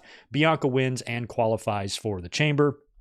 After that, we get a big Bayley segment. And this was going to be Bayley and Dakota and the Damage Control. We didn't see Bayley or any of these women at the WrestleMania press conference, and a lot of fans wondered why. You know, maybe that's because it would have been too crazy, having Kyrie and Io and Asuka run around out there. Like maybe it just wasn't this type of feud. And this type of faction wasn't what they wanted for a stage like that. It would have been crazy. Green mist flying everywhere. Maybe it was just too crazy to do there. That's very possible. But it still would have been cool to see Bayley and Io kind of have that face off. They really needed that there. I thought it was unfair, but maybe I can kind of understand. So Bayley's out there and Dakota is out there too. Dakota looks to be getting close to being healed. Dakota claims that she knew all about this. She's trying to apologize to Bayley. I knew what they were doing. You got to believe me. And Bayley's like, why didn't you say something? And I was in a tight spot, and basically trying to explain to Bayley why she didn't let her know the shenanigans that was going on with the three of them, the three other ones in Damage Control. So Io and Asuka and Kyrie come out. They surround the ring. And that's when it looks like Dakota's going to turn, because everything Dakota was saying, I was assuming she was full of shit. I'm like, she's full of shit. This is the girl that kicked Tegan Knox's head off in that War Games match. Don't forget who she is. I love Dakota Kai, by the way. Greg's a big fan. So I wasn't believing anything she said. But then when Damage Control surrounds the ring, Dakota powders out and gets a chair, and she comes in from behind Bayley. And I'm like, okay, she's just going to whack Bayley, and then Damage Control is just going to jump on her. But instead, she goes past Bayley with the chair, goes after, I think it's Io. She jumps off the apron and she misses, and she stands with Bayley as Damage Control retreats.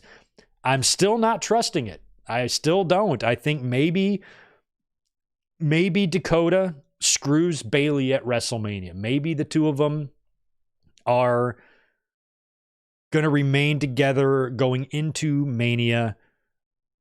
Dakota is in Bayley's corner to even the odds against the help that Io could receive from the rest of Damage Control. And then Dakota turns on her and helps Io Sky retain. I'd be fine with that. Not everybody can win the title at WrestleMania, guys. Everybody can't win the title. We can't have a Priest cash in and Cody winning the title. Somebody's going to have to retain. So Rhea Ripley might retain. Io might retain. They both might retain. Gunther might retain. So we're going to have some title changes, but also we're going to have some people retaining. We're not sure who's going to drop the title and retain yet, but it is going to be a mixture. Not everybody is going to drop the title. So I do think that there is a good chance that Io Sky could screw Bayley, but I also kind of want to see Bayley get the title and win it at WrestleMania. That would be great for her. We'll see. We'll see what they do. Fun segment, though. I did like it. Then we got I was like, why do I have a qualifying match here? We had that tag team match featuring the two winners of the Raw and SmackDown Fatal 4-Ways. This was going to be Tyler Bate and Peter Dune taking on DIY. Cool to see DIY on SmackDown. Really want them to become a thing again, but slow start for them so far. Bate and Dunn get the win and earn the shot at Elimination Chamber in a match that should be pretty good. It's going to be Tyler Bate and Pete Dunne taking on Damian Priest and Finn Balor for the tag team titles. That's pretty good. We go backstage to see Kevin Owens and Dominic back there. And Dominic's talking smack, but KO's like, you better watch your mouth because I'm the person that you're going to have to face in the qualifying match. So I guess it's going to be KO and Dom. Maybe next week or maybe on Monday's Raw. Not sure yet. Dominic leaves and R-Truth comes up and says, hey, Miz. So he thinks that Kevin Owens is the Miz. R-Truth comes up thinking Kevin Owens is the Miz, I guess. And he says, man, you got to look out for Nick. And then Owens is like, Nick Mysterio? And Truth goes, no, Nick Aldis. I love R-Truth. I got to be honest with you guys. I'm really pissed off. I am sick and tired of not being best friends with R-Truth. I can't take it anymore. I can't go one more day without being this guy's BFF. I can't. I'm going to go to his house. I'm going to knock on the door and say, we're BFFs now. He's just going to have to accept it. Main event was Randy Orton taking on Sami Zayn for a shot, or a spot, I should say, in the Elimination Chamber. This one made me sad because I love the main event. On paper, this last night's SmackDown was bookended by two pay-per-view quality matches. Drew AJ, Orton Sami, loved it. But I've been talking about Sami a lot lately. We saw that sit down with him on Monday Night Raw, comparing himself to Rocky. there's this story that they seem to be suddenly telling with Sami Zayn about him getting his moment and achieving his dream or goals or whatever, winning world titles and whatnot. Chronicling the tumultuous year he had through the bloodline and getting a championship match against Roman Reigns and almost having him beat. That type of thing. And I'm like, they wouldn't just tell you that and start planting these seeds for no reason. So then I started thinking, I'm like, okay, I think CM Punk's injury has created an opportunity here for someone. And I personally, Greg, would like that someone to be Sami Zayn. I think it would be great. And I laid out a scenario for this yesterday or in the podcast before. Maybe it was Monday night. I think it was Monday night. I forget. Recently here on the channel, I laid out a scenario of Sami Zayn winning the Elimination Chamber, getting a title shot against Seth Rollins at WrestleMania in a babyface match. A match built on respect. Rollins and Sami Zayn one-on-one for the championship. Clean, no bloodline, shit to worry about. Just a nice, good championship match for the fans, And Sami Zayn has him beat. He's about to beat Seth Rollins clean. Haluva kick. Down goes Rollins in the middle of the ring. He's going to pin him and win until Damian Priest shows up, makes the match a triple threat, hits Sami Zayn with his finisher, pins Sami Zayn to win the title. Now you've taken the belt off of Seth while protecting him. He doesn't have to get pinned now. And the same, and it's kind of tells two stories. It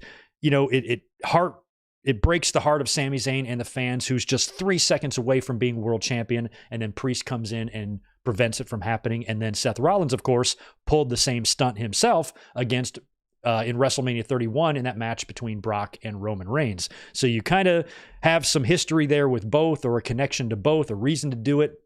Damian Priest then wins the championship.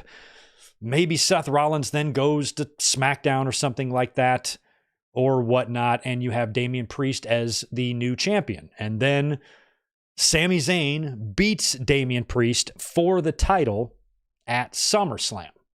And Sami, that moment that he wants to get at WrestleMania, he gets at SummerSlam instead. I thought that would have been fun. But, you got to think about Drew McIntyre as well and how he's going to fit into this and how Punk's going to fit into this. So I was kind of hoping that Sami Zayn would be the one to benefit here from Punk's injury. Well, last night he was in a qualifying match in the main event of SmackDown against Randy Orton of all people. So I'm assuming that, okay, maybe there's going to be a finish here. Sami's going to win, and however Orton loses, that's going to play into whoever he faces at WrestleMania. Maybe Solo is going to come out and cost Orton the match or something. The Bloodline helping out Sami Zayn. That would be crazy, right? But we didn't get that at all. We just got a straight up match, one-on-one, clean win with an RKO by Randy Orton, and Orton qualifies, and Sami Zayn just loses clean. Drew McIntyre comes out at the end and has a little stare down and a face-off with Randy Orton. And that might be significant because those are going to be the first two to qualify for the Chamber. Really, probably the odds-on favorite at this point to win is going to be one of those two guys. So what does that mean for Sami Zayn? They had one of those social media exclusives where they were interviewing him after the match, walking in the backstage area after the match. He was dejected, and I don't know where I go from here. And I'm like, am I not crazy for thinking that this isn't over yet? We have 12 competitors total here, total of 6 qualifying matches to get spots for this chamber. You mean to tell me not one thing can happen? One person can't get attacked backstage, or one person qualifies and then gets attacked backstage and can't make the match, or some sort of second chance opportunity arises for Sami Zayn, who may be on the go home SmackDown? That's where I would love it, right? The day before. Well, I guess there's going to be a double taping too coming up, by the way. Maybe right before Chamber, which is in 2 weeks. He gets in the Chamber last minute, and he winds up winning it. Or maybe Drew McIntyre wins the Chamber. And then they set up an angle on Raw where Sami Zayn challenges Drew McIntyre to a match. Let's have a rematch. You beat me on SmackDown. Let's have a match here on Raw. If I win, I get added to your match with Seth at WrestleMania. Now, I don't want 2 triple threats. So this only works if it's Cody and Roman one-on-one. If it's Cody and Roman one-on-one, then I would do a triple threat with Seth at this point for the title, because now you could take the belt off of Seth without beating him if you wanted to do that. Because I think my WrestleMania 41 main event, it could be Rock and Roman, yes, but I also think that could be Saudi or SummerSlam. My WrestleMania 41 title match is Cody Rhodes defending the Universal Undisputed WWE Championship against Seth Rollins. That's my WrestleMania 41 title match. Whether Seth next year wins the Rumble or the Chamber, I think Cody beats Roman, has a year-long run, and faces Seth for the title next year, not this year. And taking the title off Seth here, giving the world title off of him and out without beating him will just continue, this long streak of him not being pinned or whatever. And he can have a hell of a year and then face Cody next year and get that win back and win the championship from Cody Rhodes at WrestleMania. Getting that win back from the 3 times he put over Cody when he came in. The ultimate receipt, right? The ultimate, change given type of thing. I love it. So something like that could work. But for the Chamber, Orton and Drew seem like they're going to be the two to be the favorites. So maybe if Sami Zayn can find his way in the Chamber last minute, maybe Randy Orton and Drew is a WrestleMania match. I don't know what we want to see here. I don't know what the best thing for Drew McIntyre is. I'm thinking a lot of fans say because of the great work he's doing, he should be the one to face Seth Rollins. I disagree. Not at WrestleMania anyway. I think that you should ride this wave with Drew. I think maybe you put Drew and Randy Orton, maybe the two of them face each other at WrestleMania in a brand versus brand match. The winner gets a title shot at Backlash in France. Number 1 contenders match at WrestleMania. Randy Orton, Drew McIntyre. Something happens in the Elimination Chamber. They cancel each other out. One pins the other, fucks the other over. Something happens between the two of them there because we did see the face-off last night. Something happens in the Chamber between those two that leads to a match between them. They both lose in the Chamber.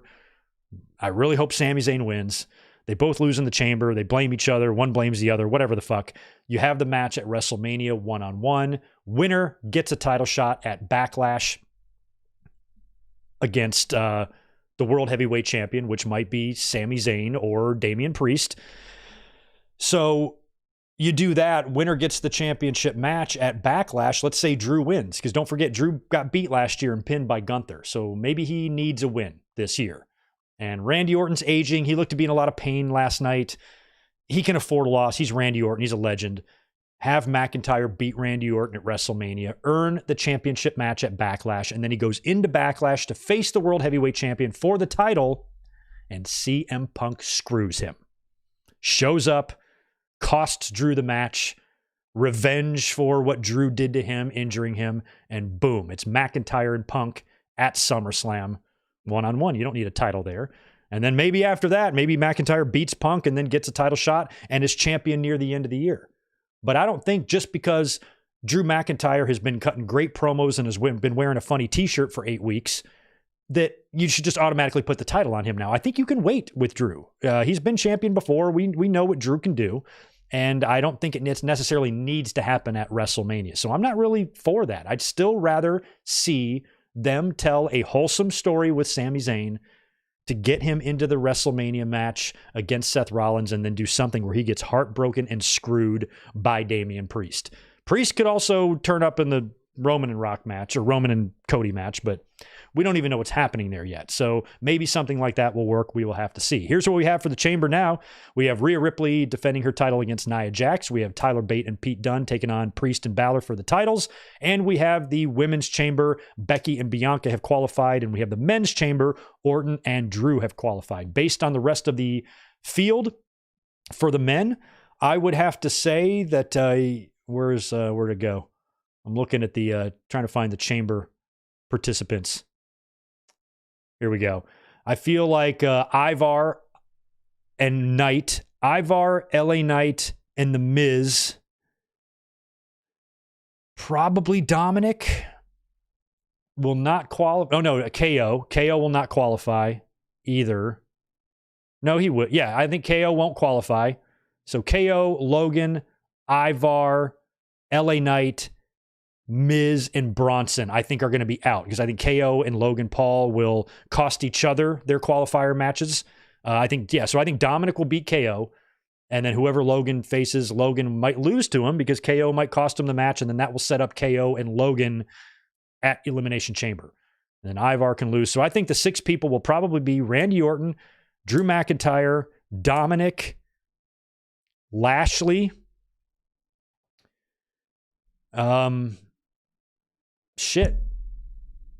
It might be Logan. That's why I think Sami Zayn can find his way back in. I don't know who it's going to be yet. I was trying to think out loud there, and I got stumped. But yeah, Orton, Drew, Lashley, for sure. Dominic probably, and then the other 2. But I think LA Knight and AJ should wrestle at the Chamber too. But there's probably not going to be a ton of matches on that Elimination Chamber card. It's probably only going to be 4 or 5 matches. So I don't know. You guys let me know who is going to qualify for the Chamber in the chat there. I will knock out those super chats in just a minute, and then we will wrap things up. But I do want to talk about this week's Dynamite as well. Dynamite on Wednesday was a lot of fun. The opening match between Swerve and Hangman Page went to a draw, and I loved it because, Hangman is so obsessed. He's kind of going into a heel turn. There was kind of like a half-ass double turn in that match, sort of, where Hangman Page really just wants to prevent Swerve Strickland from getting that championship match. He wants to prevent Swerve from getting it more than he wants it himself. And I thought that was a really fun story to tell. So they go to a time limit draw. Swerve, of course, wants 5 more minutes, which you would think Hangman would agree to. But Hangman's like, no way. You had to beat me to become number 1 contender, and you didn't do it. And he leaves. And that's when Tony Schiavone gets on the mic and says that Tony Khan has informed him that it will now be a 3-way at Revolution. Both men are number 1 contenders, and Joe will face both. Joe cut a scathing promo a little while later.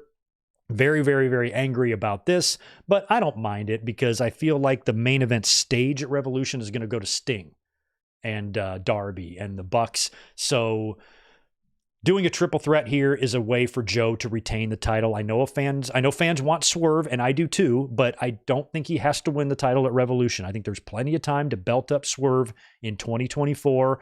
Double or Nothing might be a good place for that, or maybe even an all-in if you want to stretch it that far. I don't really think it needs to be at Revolution. Plus, I don't want to see Swerve win the title in the undercard in a triple threat.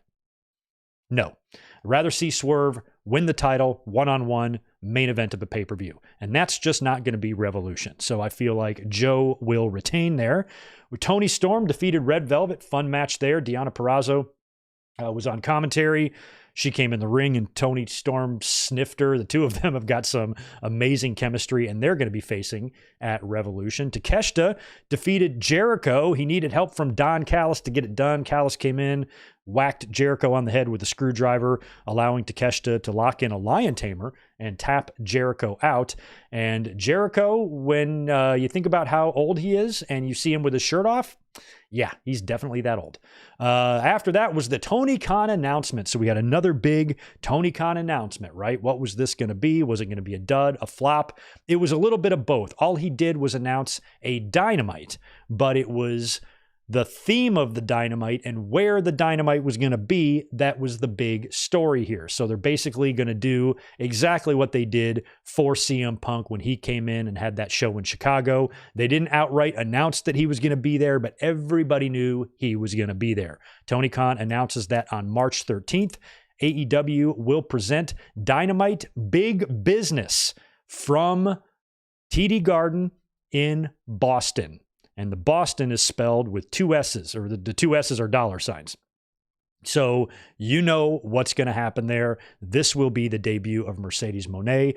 Sean Ross Sapp of Fightful has been saying that Mercedes is going to AEW since last year, and apparently she has been on the payroll with them, under them for a while now, and the deal has been reached for quite some time, and now she will be officially debuting on March 13th. That's going to be huge. Now, we've seen some big debuts in AEW before. It's all about the follow through here. You still have to make sure that if she's going to come in, you're going to pay her all this money, that you make this a big deal and you have a good follow-up and she doesn't follow the same path that some other talent has in terms of, falling off or not being used or whatever. I don't think Mercedes is going to have to worry about that. And I'm sure she has a lot of concessions in her contract that she's agreed to that might have some protections for that in there. We don't even know. We don't know the terms of it, how many years, 1 year, 2 year, 3 years, whatever it's going to be. But Mercedes coming in is a huge addition to that already improving, vastly improving women's roster. They've come a long way over the past few years. And even though I think women could use a little bit more representation here or there, we're starting to see multiple women's matches on TV shows now, good ones featuring new talent. Good to see Red Velvet back. Queen Aminata has been featured a lot recently. Deonna Purrazzo has been an excellent addition to the roster. Toni Storm getting over with the Timeless Toni gimmick. And now Sasha Banks coming in, or Mercedes Mone, is going to be a huge addition to that company. And I think, on Rampage last night, we saw Ruby leave Saraya, walk out on her, so that their relationship seems to have crumbled. And I'm wondering how long it will take them to get to Saraya versus Mercedes Mone. Because it was Sasha that did kick Paige in the back of the head that kind of that put her out of the ring for so many years. Now that she's back, I feel like that would be a natural issue you would have to address, but I don't know how much of a storyline you could make out of that since, everything was, the seeds were planted in WWE. I don't know how that would work, but Mercedes coming in, it's going to be cool to see her. So we have about another month to see what Mercedes and AEW is going to look like. So when you have that long until you debut, that should theoretically give you enough time to really create a plan, and provided that Mercedes stays healthy, because when she had her New Japan debut, she got injured right after that, and that was a huge blow. So hopefully that won't happen to her again. And if she can stay healthy and they have a plan and they have a direction that they want to go with her, I think you have a lot of good potential matchups and feuds there. I think of Toni Storm right off the top of my head, because I think that would just give us the best match. I think Toni and Mercedes would just be a really good, solid in-ring match. Plus, I think what they could do in the build would also be good. I think that's the ultimate money match, even more so than Mercedes and Saraya. So we'll see how that goes, but big business will be on March 13th. I think I will take that night off from work. I will make arrangements for that tonight. I'll be off for that, and we'll do a watch-along. Haven't done a Dynamite watch-along in a while, so let's go ahead and schedule that together. Greg's house, March 13th, Dynamite watch-along. Be here. Main event time was Sting and Darby Allin challenging Ricky Starks and Big Bill for the AEW tag team titles in a Texas Tornado tag match. And I had said on Monday's podcast, when I was looking at the lineup for Dynamite, I said, hey guys, Sting and Darby are challenging for the tag team titles. Isn't this just telling us what the outcome is? Don't we know what's going to happen? Sting has never lost in AEW. He's going to take his first loss in the company after 3 years of being there and 3 weeks away from retirement. He's going to lose to Ricky Starks and Big Bill? No, he's not. So I tweeted Wednesday morning, congratulations, Sting and Darby Allin for winning the AEW tag team titles. I'm tweeting from the future because I knew what the outcome was going to be. And it was, in fact, that. Starks did appear to have some hesitation on Sting, which I like to see. He had Sting down, and it was almost like that I'm sorry, I love you spot from Shawn and HBK, where he didn't really want to end Sting, but knew that he had to, and then he came in for a spear, and that was, and Sting kicked out of it. And then he tried to get up and hit him with another spear, which Sting countered into the Scorpion Death Drop for the win. And Sting and Darby Allin did, in fact, become tag team champions. Now, Fightful Select had a write-up on this where they were claiming, Sting did not want to win championships. He never pitched for that at all. He didn't want to be in title matches even, but I think they talked him into it. And plus, it's really hard to explain when Sting and Darby are undefeated. How do you not give them a tag team title shot? And plus, this would be a good way to set up and add another component to that Bucks match that's going to happen at Revolution. So Sting and Darby win. They celebrate. Sting's sons are there, and they look exactly like him. It's like two Steve Bordens. His sons actually looked like real Sting and NWO Sting. It was crazy. I cannot believe, and I can't believe they're not wrestlers. They look like they were. Holy shit. So they're celebrating. That's when the Bucks show up in white suits with baseball bats. They take out Sting. They take out Darby. They beat up Sting's sons. They bust Darby Allin open and they get blood all over their white suits. It was amazing. And then on Rampage last night, they came out still wearing the bloody suits. They beat a couple of jobbers and then got on the mic and trashed Sting and Darby Allin. And I'm loving this gimmick of the Bucks. It's no longer the BTE, it's the EVP now.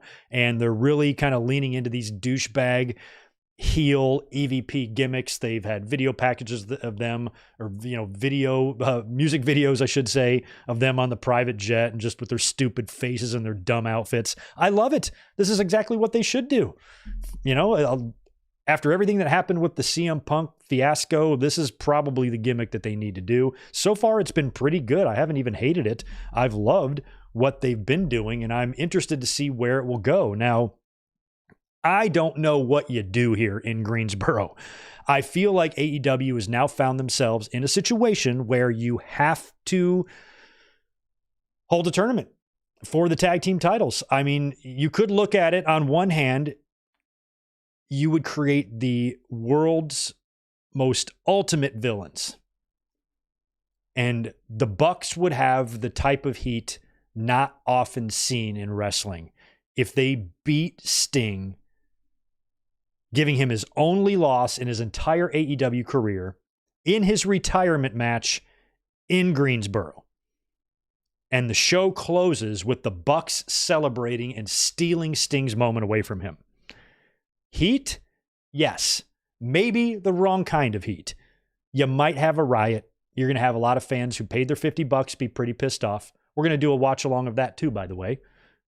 Revolution right here, Greg's house. Tune in. We'll watch it together. So does that sound likely to you? Not to me. This is in Greensboro. I don't even think it was the original location of Revolution. I think they moved it to Greensboro to help the moment for Sting. So it seems like now that Sting and Darby are tag team champions, much like the match being booked on Wednesday gave away the finish, I feel like them winning the titles now gives away the finish as well. I feel like if I'm sitting in Tony Khan and AEW's shoes, the way they've presented Sting to us, the fans, it feels like him and Darby will win. They'll get the moment over the two of the biggest assholes in the wrestling business right now. Ultimate ovation from the fans.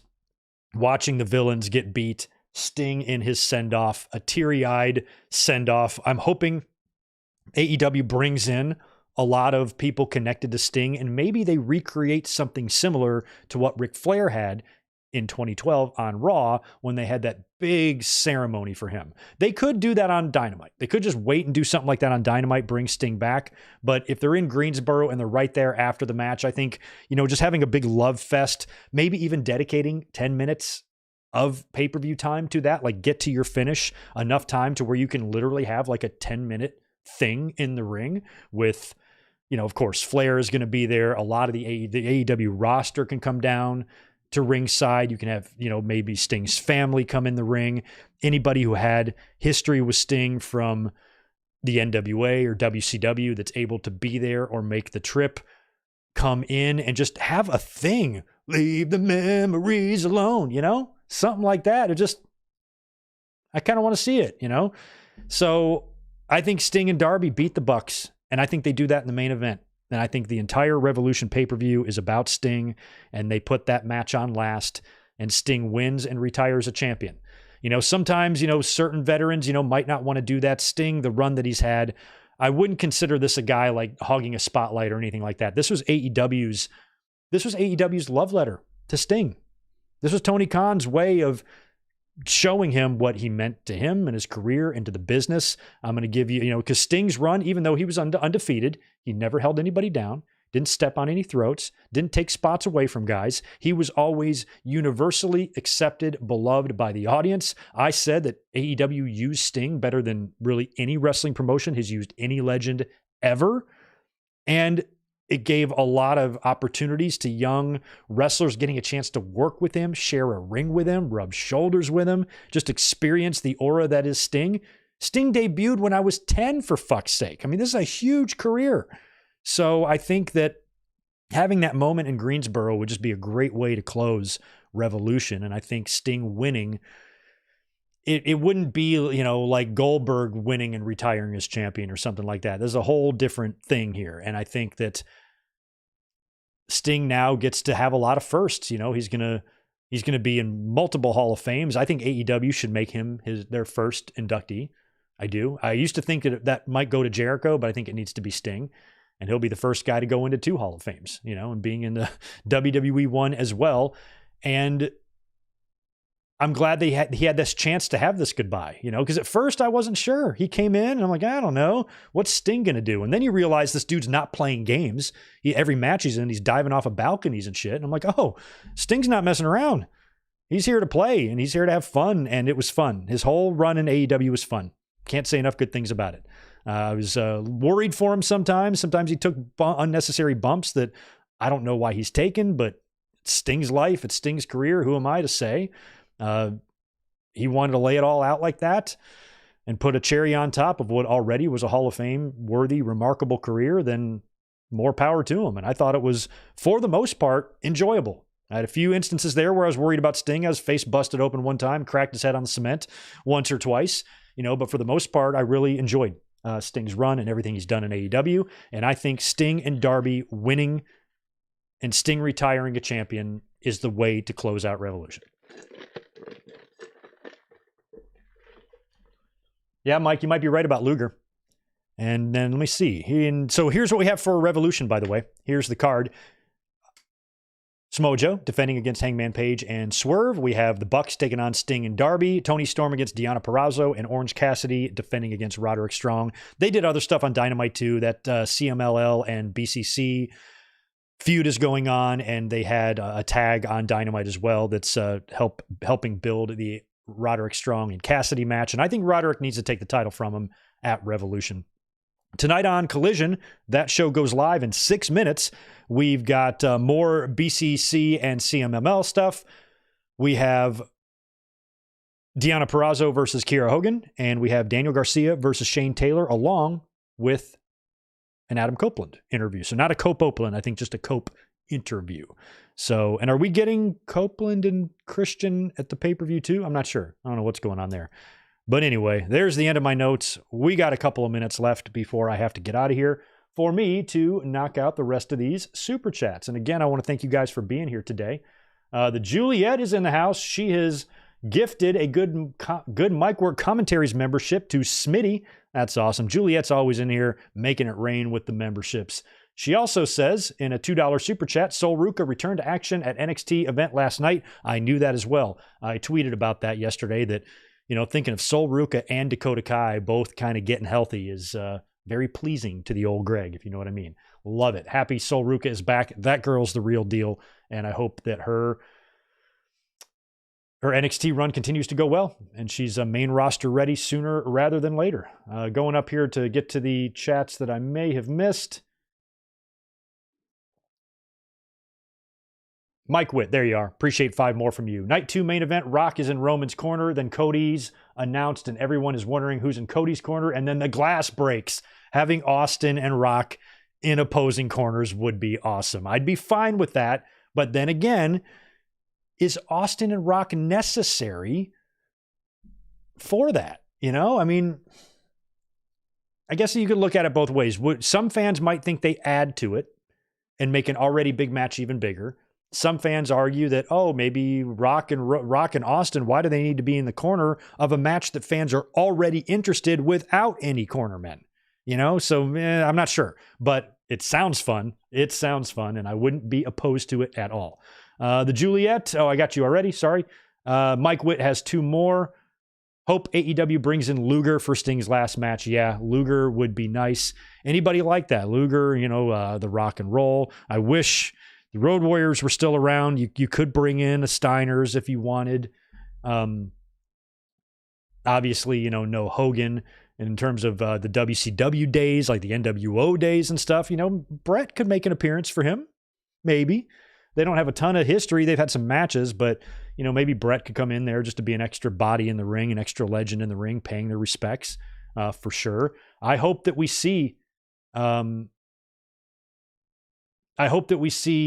lot of faces from the past during Sting's celebration. I really hope we see that at Revolution, right in Greensboro, a building that I've attended wrestling in a lot in my life back when I used to live in that part of the country. And yeah, who said the Acclaimed and the Bullet Club Gold unifying the trios? Something's going on there. The Bang Bang Scissor Gang or whatever. I'm not really paying attention to that whole situation. It just doesn't really interest me. I love Billy and everything, but I love Billy and I like Jay White.